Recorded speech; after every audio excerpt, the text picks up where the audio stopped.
நம்ம தமிழோட ஃப்ரெண்டு வயசுக்கு வந்தனால கொஞ்ச நாள்லயே கல்யாணமும் பண்ணி வச்சிடறாங்க.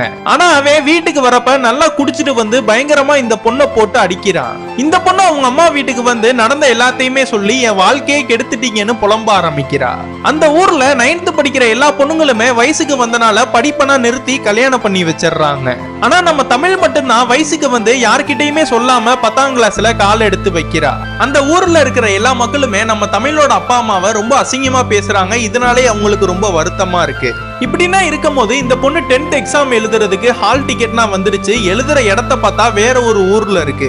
அவங்க அம்மா கிட்ட போய் இதனா சொன்னா என்னாலனா விட முடியாது, எதா இருந்தாலும் உங்க அப்பாட்ட பேசிக்கோன்னு சொல்லிடுறாங்க. இந்த பொண்ணு அவங்க அப்பா கிட்ட இதனா சொல்லும் போது அவங்க அப்பா சம்மந்தமே இல்லாம நீ என்ன வயசுக்கு வரலையேன்னு திட்ட ஆரம்பிக்கிறாரு.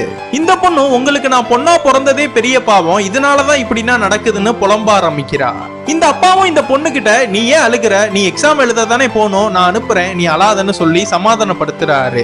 இப்படின்னா இருக்கும் போது ஊர் தலைவர் வீட்டுல இருந்து இந்த பொண்ணு பாக்குறதுக்காக வந்துடுறாங்க. பையன் 8ஆம் கிளாஸ் தான் படிச்சிருக்கான், பொண்ணு 10th வரைக்கும் படிச்சிருக்கு, எக்ஸாம்னா எழுத வேணாம் நிறுத்துன்னு சொல்றாரு.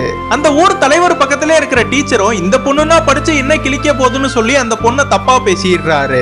இதெல்லாம் கேட்ட அந்த பொண்ணோட அப்பாவுக்கும் ரொம்ப பயங்கரமா கோவம் வந்து என் பொண்ணு வயசுக்கு வந்தாதானே அது படிப்பை நிப்பாட்டணும், அது இன்னும் வயசுக்கு வரல, அது வயசுக்கு வர வரையும் நான் அதை நல்லா படிக்க வைப்பேன்னு சொல்றாரு.